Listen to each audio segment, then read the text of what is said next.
오늘 우리에게 주시는 말씀은 마태복음 5장 9절 말씀 한 절의 말씀입니다. 화평하게 하는 자는 복이 있나니 그들이 하나님의 아들이라 일컬음을 받을 것이며. 아멘. 오늘 2월의 둘째 주 하나님 앞에 예배하러 나오신 우리 모든 성도님들 주님 이름으로 환영하고 축복합니다. 하나님께서 오늘 예비하신 은혜로 우리에게 임하여 주셔서 우리의 모든 존재와 우리의 생각과 우리의 계획이 하나님의 은혜 앞에 압도당하는 귀한 시간 되시기를 간절히 축복합니다. 지난 인류의 역사는 전쟁의 역사라고 해도 과언이 아닙니다. 왜냐하면 지난 인류의 역사를 돌아보면 역사의 굉장히 중요한 분기점들마다, 변곡점들마다 이 전쟁이라고 하는 것이 자리 잡고 있고, 그래서 역사의 물줄기를 움직여온 것이 바로 이 전쟁이기 때문입니다. 그래서 만약에 이 알렉산더 대왕의 동방 원정이 없었더라면, 로마의 세계 정복이 없었더라면, 또 1차 세계대전, 2차 세계대전 이런 전쟁이 없었더라면 아마 인류의 역사는 많이 달라졌을 것입니다. 우리 한국의 역사도 마찬가지죠. 임진왜란이라고 하는 전쟁이 일어나지 않았더라면, 또는 우리나라가 일본의 국권을 찬탈당하지 않았더라면, 북한이 남한을 침공하는 6.25 전쟁이 발생하지 않았더라면, 그 전쟁이 없었더라면 아마 우리나라의 역사도 참 많이 달라졌을 것입니다. 이처럼 전쟁이라고 하는 것은 지나온 역사의 물줄기를 움직여온 장본인과 같은 존재가 바로 이 전쟁입니다. 그런데 이것은 우리 개인의 인생도 마찬가지죠. 우리 개인의 인생도 살다 보면 부모님과의 갈등, 형제와의 갈등, 가족 간의 갈등 가운데 살아가고, 결혼하고 나면 부부 간의 갈등, 고부 간의 갈등, 자녀들과의 갈등, 또 우리가 살다 보면 친구와의 갈등, 동료들과의 갈등, 이웃과의 갈등, 끊임없는 갈등의 역사가 우리 개인의 역사이기도 합니다. 나아가서 이 갈등의 역사는 바로 오늘날 우리가 살아가는 이 시대의 모습도 마찬가지입니다. 오늘날도 남녀 간의 갈등, 세대 간의 갈등, 계층 간의 갈등, 지역 간의 갈등, 인종 간의 갈등, 여당과 야당의 갈등, 보수와 진보의 갈등, 노사 간의 갈등, 남한과 북한의 갈등, 이스라엘과 팔레스타인의 갈등, 또 러시아와 우크라이나의 갈등, 정말 셀 수 없이 많은 수많은 갈등과 반목과 분쟁들이 끊임없이 반복되는 것이 바로 우리가 살아가는 오늘날의 모습입니다. 특별히 우리 한국교회와 이민교회는 새로운 갈등, 로사 갈등이라고 하는, 들어보셨는지 모르겠습니다. 장로와 목사의 로사 갈등이 있다고 하는 참으로 안타까운 이야기를 들을 때도 많이 있습니다. 이 세상에 갈등이나 이 분쟁을 좋아하는 사람은 아무도 없습니다. 다툼이나 싸움을 좋아하는 사람은 아무도 없습니다. 그래서 싸움이 끝나고 전쟁이 끝나면 사람들은 다시는 이 전쟁이 일어나지 않기를 기대하는 마음으로 평화의 조약을 맺기도 하고, 평화의 기념비를 세우기도 하고, 또 평화의 공원을 조성하기도 하고, 평화를 위한 국제기구들을 만들기도 합니다. 그래서 지난 역사에 얼마나 많은 평화의 조약들이 맺어졌는지 모릅니다. 얼마나 많은 평화 공원들이 있고, 동네마다 평화의 기념비들이 있고, 오늘날 또 수많은 국제기구들이 그렇게 많이 만들어졌는데, 그런데 여전히 이 땅은 평화하지 않고 수많은 갈등과 수많은 반목과 수많은 분쟁과 전쟁이 끊임없이 일어나고 있는 것이 바로 오늘날 우리가 살아가는 현실의 모습인 것입니다. 왜냐하면 이 세상은 악한 세력에 의해서, 바로 공중 권세 잡은 마귀에 의해서 장악당한 것이 바로 이 땅의 모습이기 때문입니다. 그래서 예수님께서는 끝없는 갈등, 끝없는 반복이 진행되는 현장인 우리의 삶의 현장에서 끝없는 전쟁과 분쟁이 계속해서 반복되는 이 시대 가운데 화평하게 하는 사람이 복이 있다고 말씀하시는 것입니다. 오늘 본문 마태복음 5장 9절입니다. 화평하게 하는 자는 복이 있나니 그들이 하나님의 아들이라 일컬음을 받을 것이며 말씀합니다. 바로 개인과 개인 사이에, 공동체와 공동체 사이에, 집단과 집단 사이에, 나라와 나라 사이에 끊임없이 갈등하고 끊임없이 싸우는 이 세상 가운데서 갈등과 모든 반목을 종식시키고 이들을 화해시키는 사람, 모든 분쟁과 모든 전쟁을 그치고 서로 화평하게 하는, 이 화평하게 하는 사람이 복이 있다고 말씀하시는 것입니다. 그런데 오늘 예수님께서 말씀하시는 이 화평이라고 하는 것은 단순히 갈등이 없는 상태, 더 이상 싸우지 않는 상태, 더 이상 전쟁이 없는 상태를 말하는 것이 아니라, 예수님께서 말씀하시는 이 화평이라고 하는 것은 모든 갈등과 반목의 근본적인 원인들, 모든 분쟁과 모든 전쟁의 근본적인 원인이 다 제거된 상태를 말하는 것입니다. 세상을 살다 보면 일시적인 화평도 있습니다. 세상을 살다 보면 수동적인 화평도 있고 타의적인 화평도 있습니다. 예를 들면 남편과 아내가 부부싸움을 합니다. 한참 싸우는데 아이들이 밖에서 들어옵니다. 그러면 아이들 보기에 창피해서, 나는 계속 싸우고 싶은데 창피해서 어쩔 수 없이 부부싸움이 그쳐지는 것. 다른 사람과 다툼이 있는데, 그런데 다른 사람들이 보고 있어서 내 체면 때문에 어쩔 수 없이 그 싸움을 멈추게 되는 것. 그것은 모두 다 수동적인 화평에 불과한 것입니다. 그런가 하면 타의적인 화평도 있습니다. 형제와 형제 사이에, 오빠와 동생이 싸우고 형과 동생이 싸우는데 그것보다 더 높은 상위의 권위, 즉 부모님에 의해서 강제적으로 이 싸움이 종료가 되는 것. 학교에서 친구와 친구가 싸우고 있는데 선생님에 의해서 이 싸움이 그쳐지는 것. 이것은 모두 다 자의적으로 화평을 얻은 것이 아니라 타의적인 화평인 것입니다. 그런가 하면 일시적인 화평도 있죠. 갱단과 갱단이 싸우는데 경찰력에 공권력이 투입됩니다. 그래서 경찰의 공권력 때문에 일시적으로 싸움이 그쳐지는 것.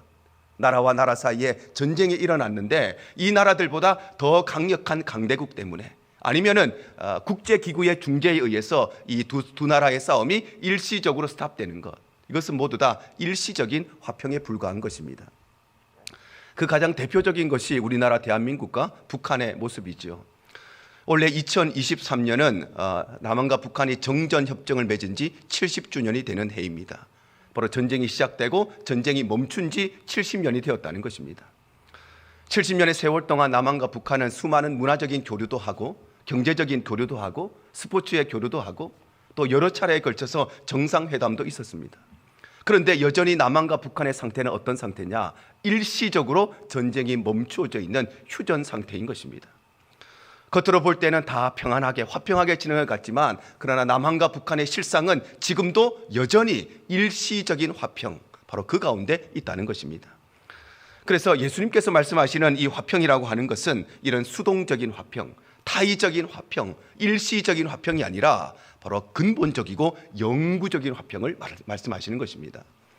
그래서 예수님께서 말씀하시는 이 근본적인 화평을 이루기 위해서는, 영구적인 화평을 이루기 위해서는 이 땅의 모든 다툼과 갈등의 근본적인 원인, 모든 분쟁과 전쟁의 근본적인 원인이 제거되어야만 예수님께서 말씀하시는 이 화평을 이룰 수가 있다는 것입니다.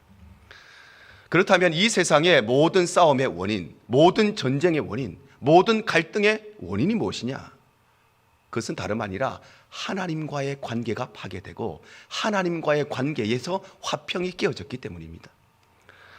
하나님께서는 이 세상을 창조하시면서 모든 세상 만물을 만드시고 하나님과 긴밀한 관계 속에서, 사람을 창조하시고 사람과 긴밀한 관계 속에서 살도록 이 땅의 모든 우주 만물을 창조하셨습니다.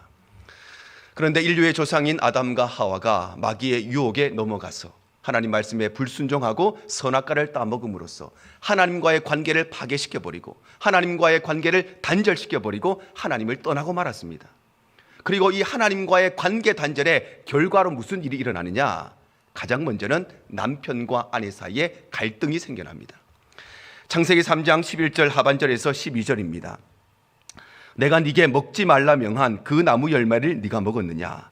아담이 이르되 하나님이 주셔서 나와 함께 있게 하신 여자 그가 그 나무 열매를 내게 주므로 내가 먹었나이다 말씀합니다.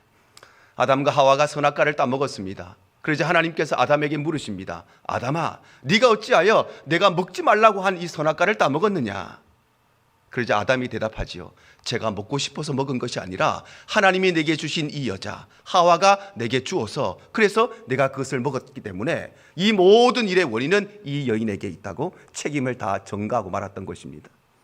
그리고 그때부터 남편과 아내 사이에 있던 화평은 깨어져 버리고 남편과 아내 사이에, 부부 사이에 갈등이 시작되게 된 것입니다. 뿐만 아니라 하나님과의 관계가 깨어지면서 형제와 형제 사이에 다툼이 일어나게 됩니다. 창세기 4장 8절입니다. 가인이 그의 아우 아벨에게 말하고 그들이 들에 있을 때에 가인이 그의 아우 아벨을 쳐 죽이니라 말씀합니다. 바로 가인과 아벨이 함께 하나님 앞에 예배를 드렸습니다. 그런데 하나님께서는 동생이었던 아벨의 예배만 받으시고 형이었던 가인의 예배는 받지 않으시죠. 그러자 가인이 동생에 대해서 시기하는 마음, 질투하는 마음이 생겨나기 시작하고 그와의 비교의식에 빠지게 되고, 그래서 형제와 형제 사이에 있었던 모든 화평은 다 깨어져 버리고 두 사람 사이에 다툼이 일어나고, 나아가서는 형이 동생을 죽이는 인류 최초의 살인사건이 벌어지게 되는 것입니다. 나아가서 하나님과 우리와의 관계가 깨어지면서 또 어떤 결과가 나타나느냐, 인간과 자연과의 대립이 생겨나게 됩니다. 창세기 3장 17절과 18절 상반절입니다. 아담에게 이르시되 네가 네 아내의 말을 듣고 내가 네게 먹지 말라 한 나무의 열매를 먹었은즉 땅은 너로 말미암아 저주를 받고 너는 내 평생에 수고하여야 그 소산을 먹으리라. 땅이 네게 가시덤불과 엉겅퀴를 낼 것이라 말씀합니다. 바로 하나님과 인간관계의 관계가 단절되고 파괴되면서 모든 대자연이 저주를 받게 되고, 그래서 원래 자연과 인간은 서로 공존하고 서로 상생하고 서로 함께 살아가도록 창조되었는데, 하나님과의 관계가 깨어지면서 자연과 인간도 대립하는 관계, 갈등과 반목의 관계가 된 것입니다. 지금 저기 터키에서, 시리아에서 얼마나 큰 지진이 일어나서 정말 인류 역사에 기록될 만한 수많은 희생자가 나타납니다. 이 모든 것들이 바로 하나님과의 관계를 파괴시킴으로 인해서 사람과 자연의 대립의 결과들로 나타나는 것입니다. 이와 같이 이 땅에 존재하는 모든 갈등의 근본적인 원인, 모든 분쟁과 모든 전쟁의 근본적인 원인은 다름 아니라 하나님과의 관계가 깨어지고 하나님과의 화평이 깨어졌기 때문에 이 세상의 모든 화평도 다 깨어지게 된 것입니다. 그러므로 진정한 화평이라고 하는 것은 하나님과의 관계가 회복되어야만 진짜 화평을 얻을 수 있지, 하나님과의 관계가 올바르게 형성되지 않는 상태에서는 일시적으로 화평할 수 있고 타의에 의해서 화평을 이룰 수 있고 소극적인 의미에서 화평을 이룰 수 있지만, 그러나 오늘 예수님께서 말씀하시는 근본적인 화평, 영구적인 화평은 이룰 수가 없는 것입니다. 그래서 진짜 화평이라고 하는 것은 평화 조약을 맺는다고 화평을 얻는 것이 아닙니다. 평화의 공원을 만들고 평화의 기념비를 만들고 평화를 위해서 수많은 각종 기구들과 연합기구들을 만든다고 이 땅에 평화가 찾아오고 화평해지는 것이 아니라, 하나님과의 관계가 올바르게 회복되어야만 그때 비로소 진정한 화평을 얻을 수가 있는 것입니다. 그래서 하나님께서는 우리 인간과의 깨어진 화평, 깨어진 관계를 회복하기 위해서 바로 예수 그리스도를 이 땅에 보내신 것입니다. 골로새서 1장 20절입니다. 그의 십자가의 피로 화평을 이루사 만물 곧 땅에 있는 것들이나 하늘에 있는 것들이 그로 말미암아 자기와 화목되기를 기뻐하심이라 말씀합니다. 바로 하나님께서는 깨어진 인간과의 관계, 깨어진 이 모든 피조 세계와의 관계를 회복되기를 기뻐하시기 때문에, 그래서 예수 그리스도를 이 땅에 보내어 주심으로 그 예수 그리스도를 통해서 하나님과 우리와의 관계를 회복시키기를 원하신다는 것입니다. 그래서 예수님께서는 이 땅에 오실 때 화목 제물로 이 땅에 오셨습니다. 요한일서 2장 2절이 말씀합니다. 그는 우리 죄를 위한 화목 제물이니 우리만 위할 뿐 아니요 온 세상의 죄를 위하심이라 말씀합니다. 바로 우리 예수님께서는 삼위 하나님이심에도 불구하고, 예수님께서는 온 피조 세계를 창조하신 창조자이심에도 불구하고, 하나님은 온 우주 만물의 주인이 되시고 통치자이심에도 불구하고 이 땅에 성육신하실 때 모든 힘과 권력과 모든 것을 갖고 있는 왕으로서 권력자로 이 땅에 오신 것이 아니라, 예수님께서는 죽어야 하는 화목제물로 이 땅에 오셨다는 것입니다. 그래서 예수님께서는 십자가에 피 흘려 돌아가심으로 우리의 모든 죄를 해결하시고, 그래서 하나님과 우리와의 관계진 깨어진 그 관계, 깨어진 화평을 회복을 하신 것입니다. 에베소서 2장 14절에서 16절 상반절입니다. 그는 우리의 화평이신지라 둘로 하나를 만드사 원수된 것 곧 중간에 막힌 담을 자기 육체로 허시고 법조문으로 된 계명의 율법을 폐하셨으니 이는 이 둘로 자기 안에서 한 새 사람을 지어 화평하게 하시고 또 십자가로 이 둘을 한 몸으로 하나님과 화목하게 하려 하심이라 말씀합니다. 바로 하나님께서는 예수 그리스도를 이 땅에 보내주셔서 그 예수님이 우리를 대신하여 십자가에서 죽게 하심으로 그 희생제물을 통해서 하나님과 우리와의 깨어진 관계를 회복시키시고, 그래서 이 땅의 모든 갈등의 근본적인 원인, 모든 문제와 모든 사건과 모든 전쟁의 근본적인 원인을 다 제거하셔서 이 땅에 깨어진 모든 화평을 회복시키시기를 원하신다는 것입니다. 그리고 하나님께서는 우리에게도 이 화목의 직분을 주십니다. 고린도후서 5장 18절과 19절입니다.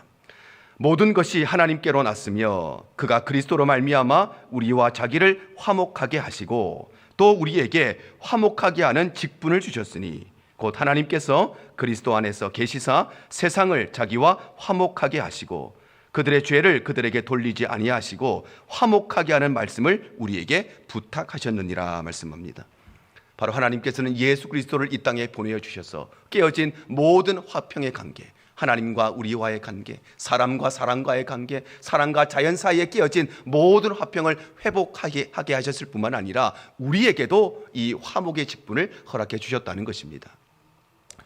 특별히 성경은 우리에게 주어진 이 화목의 직분을 두 가지를 통해서 설명을 하십니다. 첫 번째, 이 화목의 직분이라고 하는 것은 하나님과 사람 사이를 화목하게 하는 것입니다. 바로 여전히 하나님과의 관계에서 불화 관계에 있는 사람, 즉 하나님을 알지 못하는 사람과 하나님과의 관계를 화목시키는 역할을 우리에게 맡겨주셨다는 것입니다.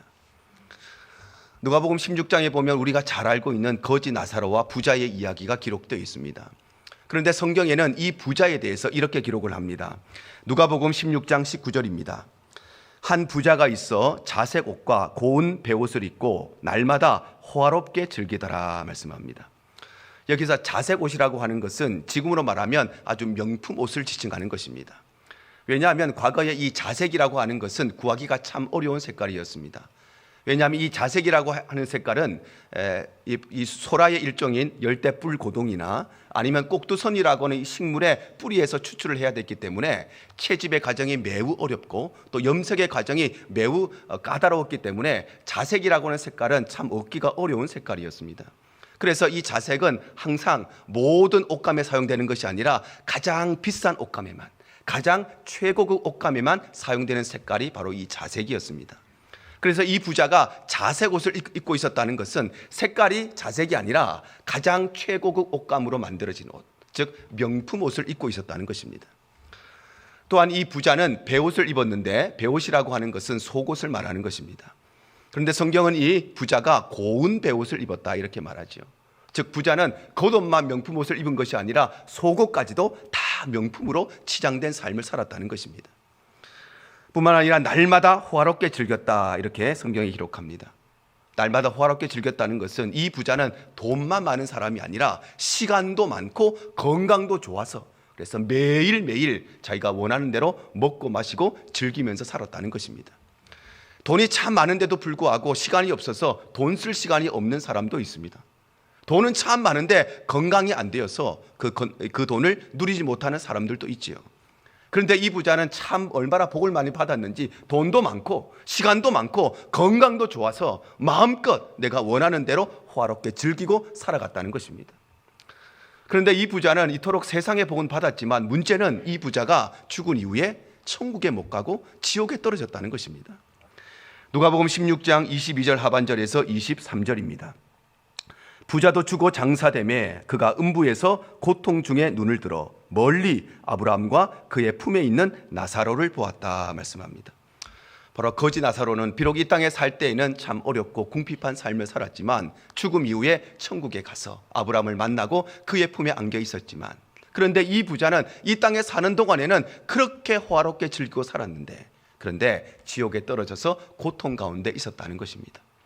왜냐하면 이 부자는 평생 동안 돈과 화목하게 지내느라, 성공과 화목하게 지내느라, 명품과 화목하게 지내느라, 잔치와 화목하게 지내느라 하나님과의 관계에서 화목을 회복하지 못했기 때문입니다.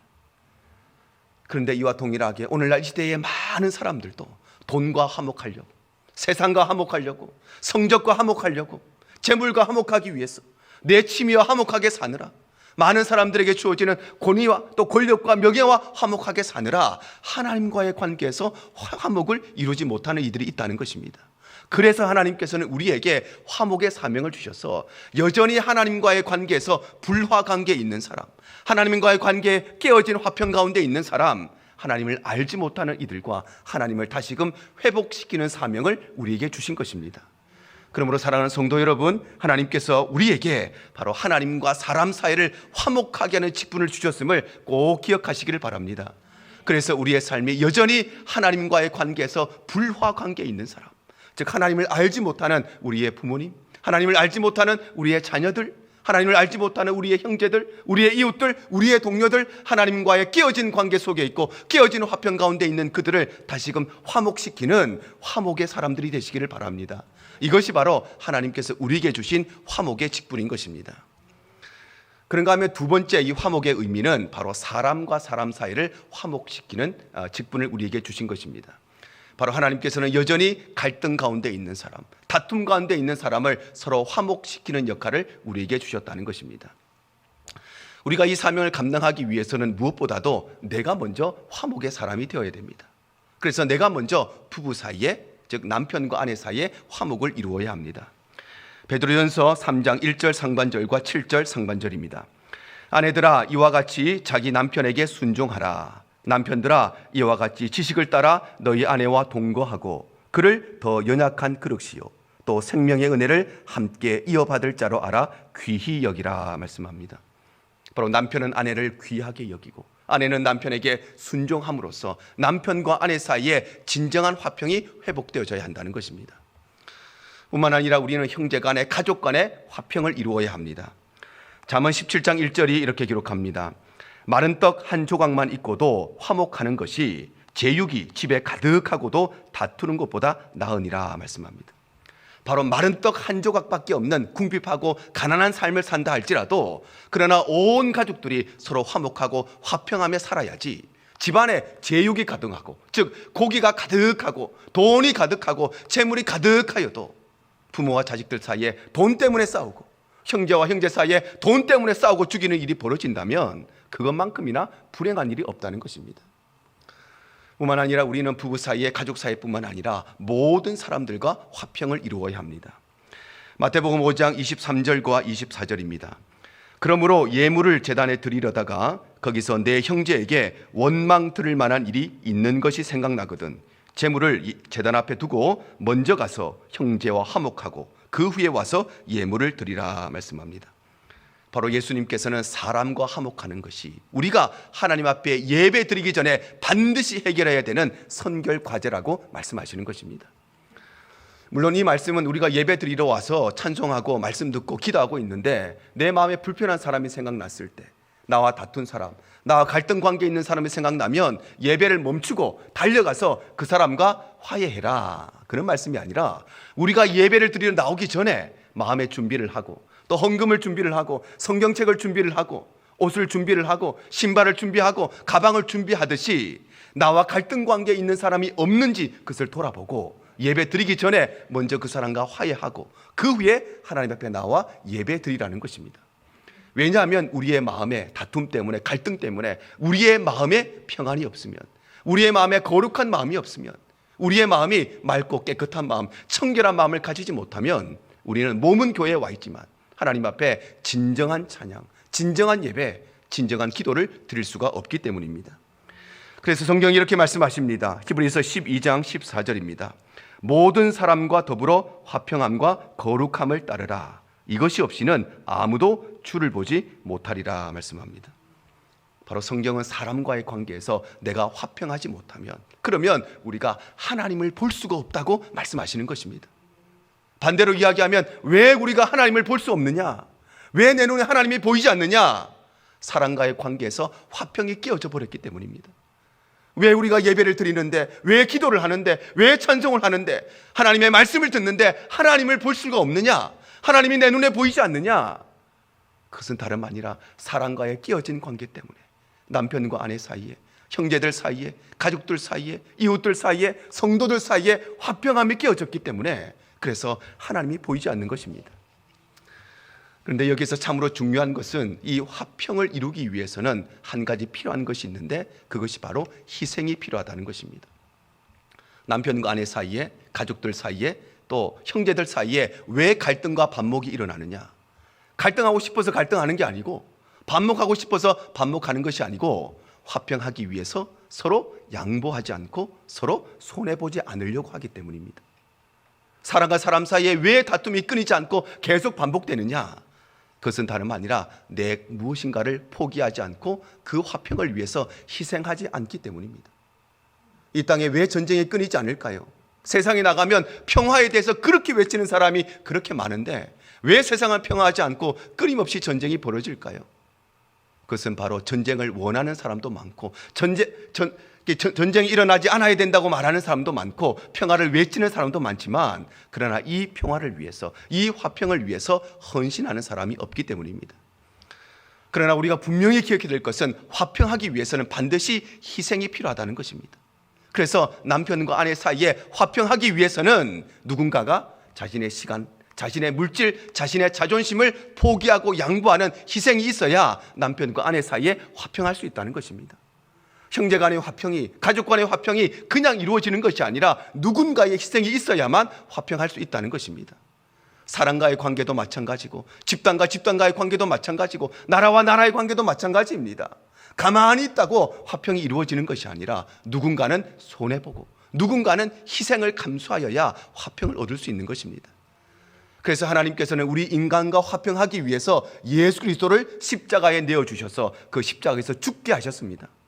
왜? 하나님께서 천지 만물을 만드신 모든 힘과 능력을 다 가지신 분인데 그냥 그 힘과 능력으로 우리와의 관계를 회복시키시면 되는데 왜 하나님께서는 예수 그리스도를 죽이셔야만 했는가? 그것은 다름 아니라 화평을 이루기 위해서는 반드시 희생이 있어야 되기 때문에, 화평함을 이루기 위해서는 반드시 화목제물이 필요하기 때문입니다. 그러므로 사랑하는 성도 여러분, 하나님께서 우리에게 사람과 사람 사이를 화목하게 하는 직분을 주셨음을 꼭 기억하시기를 바랍니다. 그래서 내가 먼저 좀 양보하고, 내가 먼저 포기하고, 내가 좀 손해보고, 내가 좀 희생하고, 내가 좀 헌신함으로써 나와 만나는 모든 사람들과 화목할 뿐만 아니라 혹여라도 갈등 가운데 있는 사람이 있다면, 다툼 가운데 있는 사람이 있다면 이들을 서로 화목하게 만드는 화목의 사람들이 되시기를 바랍니다. 이것이 바로 하나님께서 우리에게 주신 화목의 직분인 것입니다. 마지막으로 우리가 기억해야 될 것은 오늘 예수님께서 화평하게 하는 자가 복이 있다고 말씀하시면서 이 화평하게 하는 사람은 하나님의 아들이라 일컬음을 받게 될 것이라고 말씀하십니다. 여기에서 화평하게 하는 사람이 하나님의 아들이라고 일컬음을 받게 된다는 것은 화평하게 하는 자가 되어야 구원받은 백성이 될 수 있다, 화평하는 삶을 살아야 하나님의 자녀가 될 수 있다, 그런 말이 아니라 우리가 화평하는 사람이 되고 화평케 하는 삶을 살아갈 때에 우리는 세상으로부터 저 사람은 정말 하나님의 자녀구나, 저 사람은 정말 예수 믿는 사람이구나, 저 사람은 정말 구원받은 그리스도인들이구나, 그렇게 인정받고 칭찬받게 된다는 것입니다. 왜냐하면 자녀는 부모의 외모를 닮고 자녀는 부모의 성품도 닮아갈 수밖에 없기 때문에, 그래서 하나님의 자녀인 우리는 하나님의 성품, 바로 이 화평의 성품을 닮을 수밖에 없기 때문입니다. 그래서 갈라디아서 5장 22절 23절이 말씀합니다. 오직 성령의 열매는 사랑과 희락과 화평과 오래 참음과 자비와 양선과 충성과 온유와 절제니 이 같은 것을 금지할 법이 없느니라 말씀합니다. 바로 화평함의 열매는 하나님의 자녀된 우리의 삶에 반드시 나타나야 하는 우리 아버지의 성품이라는 것입니다. 그래서 우리가 하나님의 자녀가 된 증거, 우리가 구원받은 백성이 된 것은 단순히 예수 믿고 단순히 주일날 와서 예배드리고 교회 봉사하는 것으로 나타나는 것이 아니라 여전히 하나님과의 관계에서 불화 관계 속에 있는 사람, 하나님과 관계에서 화평하지 않는 사람을 하나님과 서로 화목하게 하는 이 직분을 감당함으로써 우리가 하나님의 자녀가 되었고 그리스도인이 되었다는 것이 드러나고 증명되게 되는 것입니다. 우리가 하나님의 자녀가 된 것은 세상에서 성공하고 복을 받는 것으로 나타나는 것이 아니라 내가 먼저 좀 손해보고, 내가 먼저 좀 포기하고, 내가 먼저 좀 양보해서 세상으로부터 예수 믿는 사람은 좀 다르는구나, 누구도 손해보지 않으려고 하는데 저 사람 예수 믿으니까 손해보고, 저 사람 예수 믿으니까 양보하고 포기하는구나, 정말 구원받은 사람이구나, 정말 그리스도인이구나, 그렇게 칭찬받고 인정받게 되는 것입니다. 우리가 그리스도인으로 인정받고 칭찬받는 것은 착하게 산다고 해서, 선행을 한다고 해서 그것으로 우리의 하나님의 자녀됨이 나타나는 것이 아니라 바로 불화 속에 있는 사람, 갈등 속에 있는 사람, 다툼 가운데 있는 사람을 서로 화목하게 할 때에 이것을 통해서 우리가 하나님의 자녀됨이 나타난다는 것입니다. 그러므로 사랑하는 성도 여러분, 저 여러분 모두가 화평하게 하는 사람들이 되시기를 바랍니다. 그래서 내가 먼저 조금 더 양보하고, 내가 먼저 조금 더 포기함으로써 나와 만나는 모든 사람들과 화평함을 이룰 뿐만 아니라 나아가서는 갈등 속에 있는 사람, 다툼 속에 있는 사람을 서로 화목하게 만드는 화목의 삶을 살아가시기를 바랍니다.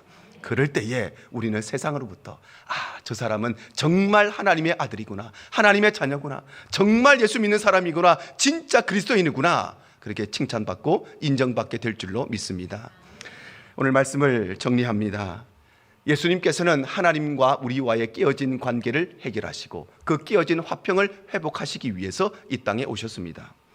누가복음 2장 14절입니다. 지극히 높은 곳에서는 하나님께 영광이요 땅에서는 하나님이 기뻐하신 사람들 중에 평화로다 하니라 말씀합니다. 바로 이 피조세계에 일어나는 모든 갈등과 모든 반목과 모든 싸움과 모든 다툼과 모든 전쟁은 다른 것을 통해서 평화할 수 있는 것이 아니라 바로 평화의 왕으로 이 땅에 오신 예수 그리스도를 통해서만 하나님과의 관계를 회복할 수 있고 그 깨어진 화평이 회복될 수 있고 그래서 사람과의 관계, 자연과의 관계도 회복될 수 있는 것입니다. 그래서 예수님께서는 이 일을 위해서 이 땅에 오셨고 또 우리에게도 동일한 사명을 주신 것입니다. 그래서 우리도 나아가서 하나님과 불화관계에 있는 사람을 하나님과 화목하게 하고 사람과 사람 사이에 불화관계에 있는 사람들 화목하게 하는 직분을 우리에게 주신 것입니다. 그래서 하나님께서는 우리가 그저 화목을, 이 화평을 사랑하는 사람, 화평을 누리는 사람이 아니라 화평이 없는 곳에 화평을 만들어내는 사람, 화평을 창조해내는 사람, 바로 화평케 하는 사람이 되라고 말씀하시는 것입니다. 사랑하는 저와 여러분 모두가 오늘 이 말씀을 기억하셔서 우리가 가는 모든 곳곳마다 갈등과 또 반목이 종식되고 바로 그것에 화평이 임하고 우리가 모이는 장소마다 우리가 만나는 모든 사람들마다 모든 다툼, 모든 싸움, 모든 갈등, 모든 분쟁이 다 끝나고 종식되고 바로 예수 그리스도의 보혈로 우리에게 주어진 이 화평의 은혜가 우리의 모든 삶의 영역 가운데 넘치게 되기를 주님 이름으로 축복합니다. 가장 좋은 길로 날 인도하시네.